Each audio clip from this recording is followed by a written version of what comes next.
Hello students, in my previous video, I have explained the 5-year plan.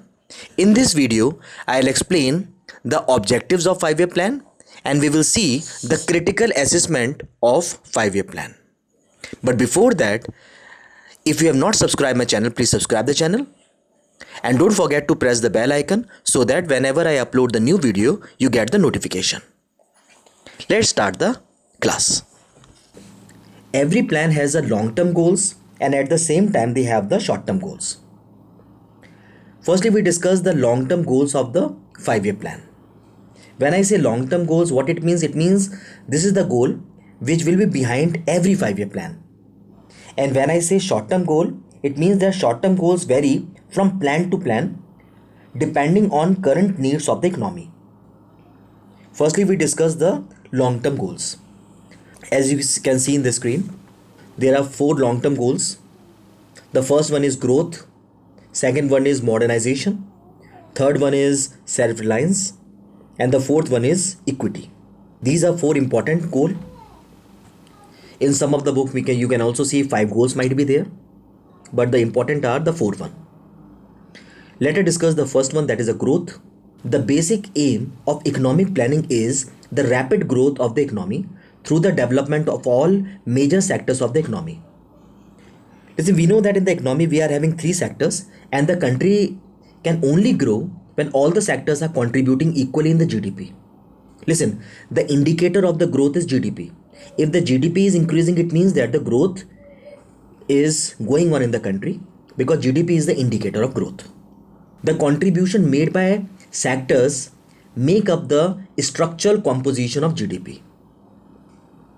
As the country develops, it undergoes structural changes in the GDP. When I say structural changes in the GDP, what it means? Listen, when the country start developing, what happens? More and more contribution might be coming from the secondary sector or from the tertiary sector. So there will be a change. There will be a shift from primary to secondary or secondary to tertiary. It totally depends upon the changes. And the shift from primary to secondary, that is called structural changes. And it comes with the growth of the country. So growth is one of the long-term objectives or long-term goals of the 5-year plan. Second one is modernization. Indian planners recognized the need for modernization of society to raise the standard of living of people. Listen, the indicator of the growth is the rise or hike in the standard of living of the people. Modernization includes 4 types of changes. Let us see what are those type of changes. You can see on the screen. These are the 4 changes. I read one by one. First one, shift in the sector composition of output. Shift in the sector means primary to secondary might be shifting or secondary to tertiary sector. So output might be shifting from one sector to another. Modernization means the first indicator is, a first change for the modernization is shift in the sector composition of output.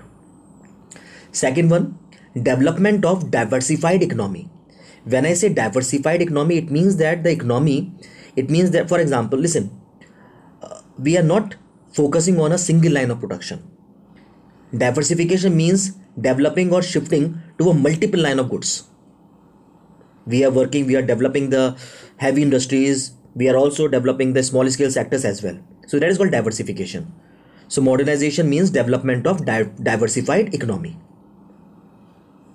Third, use of advanced and more efficient techniques. Why? Because somehow the manufacturing cost we have to reduce. How? By cut down the wastages. How? By the use of modern techniques. Third one is institutional changes. These are the 4 things which comes under the modernization. In short, modernization includes adoption of new techniques and change in the social outlook. Change in the social outlook, what it means? It requires change in social outlook such as gender empowerment or providing equal rights to women. That is called change in outlook. We should change our perception. A society will be more civilized and prosperous if it make use of the talents of women in the workplace. The third goal is self-reliance. What it means? Nation can promote economic growth and modernization by the use of its own resources. It implies reducing the dependence on the import of certain components such as food grains, fertilizers, raw materials, etc. Why? Because it may make India's sovereignty vulnerable to foreign influence in our policies. If we are not self-reliant, what will happen? The foreign countries start blackmailing us. And we cannot even think of growth and modernization. Why? Because all the time we have to follow their instructions. And growth and modernization is totally incomplete without the self-reliance. So it is also very important. The fourth thing is equity. What it means? It aims to ensure that everyone gets basic needs and to reduce inequality. The objective of growth, modernization, and self-reliance, which we have seen earlier, will not improve the life of the people. So it is important to ensure the benefits of economic prosperity, which are available by all the sectors of the economy. According to equality, every Indian should be able to meet his or her basic needs, and inequality in the distribution of wealth should be minimized. It aims to raise the standard of living of the people. Here we have seen the long-term goals. So I repeat the same thing again. How many long-term goals do we have? We are having 4 long-term goals: growth, modernization, self-reliance, and equality or equity. Now we just discussed a little bit about the short-term goals. Short-term goals, as I told you, vary from plan to plan depending on current needs of the economy. Broadly, plan to plan objectives are specified as under. You can see on the screen. The first plan focused on higher agriculture production as a principal objective. Increase in industrial production was taken as the principal objective during the second plan. Fourth plan focused on price stability and fuller utilization of manpower. Seventh plan stressed the need for greater employment opportunities. Eighth plan reinforced the objectives of full employment. So these are some of the short-term objectives, and you can see that the short-term objectives vary from plan to plan depending on current needs of the economy. Now let us see whether the 5-year plan was a success or a failure. We will put 9 points to say that 5-year plan is a success. Let us see all the points. The first point is increase in national income. Listen, during more plans, we failed to achieve the target growth rate. Yet a deadlock was broken which had crippled the Indian economy prior to independence. The second is increase in the per capita income. From first 5-year plan till 12th 5-year plan, growth rate per capita income has increased from 2.7% to 5.3%, which says that 5-year plan has worked. Third point is rise in saving and investment. Listen, investment totally depends upon saving. If there is a hike in saving, it means that investment will automatically increase. Let us see. In the year 1950-51, the rate of saving was 9.5% of national income, and which has increased to 3.2% in the year 2015-16. This hike in saving and investment is the principal drivers of economic growth. Fourth point which says that 5-year plan is a hit is institutional and technical changes in agriculture. 5-year plan has contributed to the development of agriculture in 2 ways. First, through the land reforms and through the development of technology, which is impossible without the 5-year plan. The fifth point which says that it is a hit is growth and diversification of industries. 5-year plan gave a big push to the basic and capital goods industries. The growth rate of industrial production has been around 7% per annum. Consumer goods industries have subsequently grown to achieve the level of self-sufficiency. Indian economy is now ranked as the 10th largest industrial economy in the world, which will be impossible without the 5-year plan. The sixth point is economic infrastructure. Means of transport and communication, irrigation facilities, power generation capacity, banking are the basic elements of economic infrastructure. During planning, economic infrastructure has recorded a significant growth. Just see the example. Installed power generation capacity, which was 2300 megawatt in 1950-51, has increased to 3,30,861 megawatt. So you can see installed power generation capacity was 2300 megawatt. It increased to 3,30,861, which is impossible without 5-year plan. The 7th point is social infrastructure. Because of 5-year plan, we have seen that the death rate has reduced, life expectancy has increased. The life expectancy was 32 years.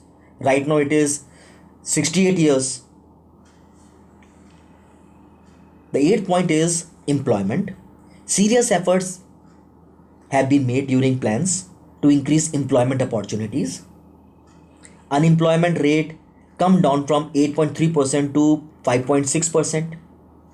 It's achievement, in fact. The 9th point is international trade. During plan, the volume and the value of India's foreign trade has increased substantially.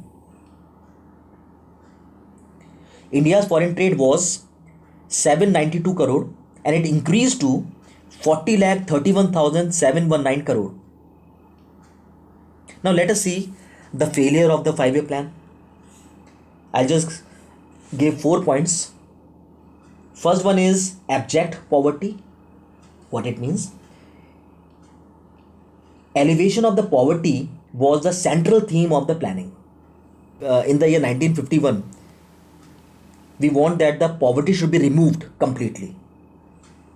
But still, 21.9% of the population still lives below the poverty line. Has the 5-year plan give the result to us? Answer is no. Second point, inadequate infrastructure. Development of infrastructure continues to be inadequate despite 67 years of planning. Particularly, shortage of power has been serious constraints in the overall process of growth and development. Most of the time we have seen power cut.